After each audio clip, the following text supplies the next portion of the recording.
Well, I remember holding you down. We've been trying out, I don't know, probably a handful, maybe 6, 7 songs. We've been kind of swapping in and out, new ones, and then we'll probably have another 10 more that we have to like demo and stuff when we get back, and then gonna go in the studio early next year and get pumping on number 2, man. We've thrown in like 5 or 6 just here and there, and I think we'll play, you know, 1 or 2 new ones a night just to try them out on the crowd and see, you know, see if we like them and everything too, you know.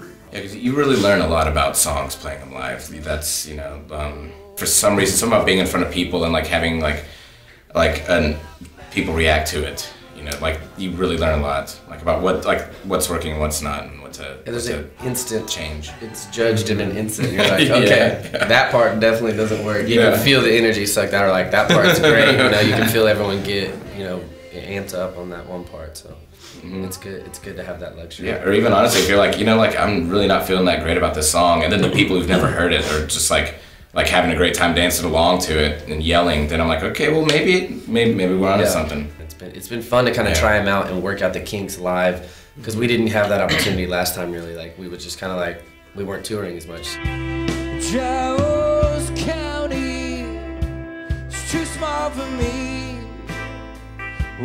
There's also old songs we had that, you know, didn't make the last record that we've, you know, we're always, you know, working on something like that. And also playing live all the time, you know, that's the other side of being a musician, you know, creating, writing and trying new things, and then this is the performing side, and then we go play those songs.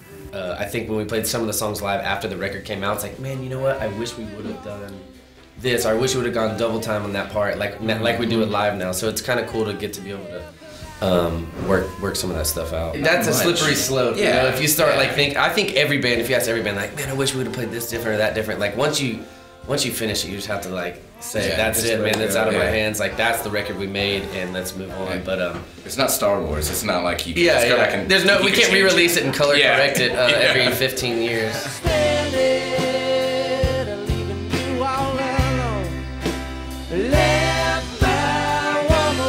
We're doing it with Jay Joyce, the same guy that did the first record. He recently bought a church in our neighborhood in East Nashville.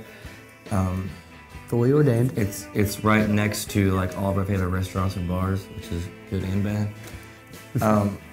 But it's this beautiful, I think like an old Southern Methodist or Baptist church, and the sanctuary is the tracking room. You know, the soundboard and everything's on the actual pulpit, and like the baptism tank. I mean, it's incredible. And everything sounds like when the levee breaks.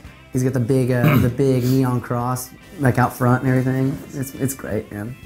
Still, like you just feel comfortable around him. It's not like you're in this big time studio and you have to, you know. It's just like, hey, let's just hang and play some tunes and kind of do what we do and see what happens. Like Joel said, you know, there's multiple writers in the band, so we all write quite a bit when we have time and, you know, on the road and, you know, random days off at home and stuff. So we've been, since we made this last record, kind of writing slowly as we go. And then we've kind of made a couple trips to like a couple different desolate locations to kind of write on purpose with an objective of getting a couple new songs fresh from the start, finish, and just kind of demoed. So we've got a lot of new songs, and this is the official last tour of this record. So we go home for a little small break and then go in the studio and make another record. So it's pretty exciting for us.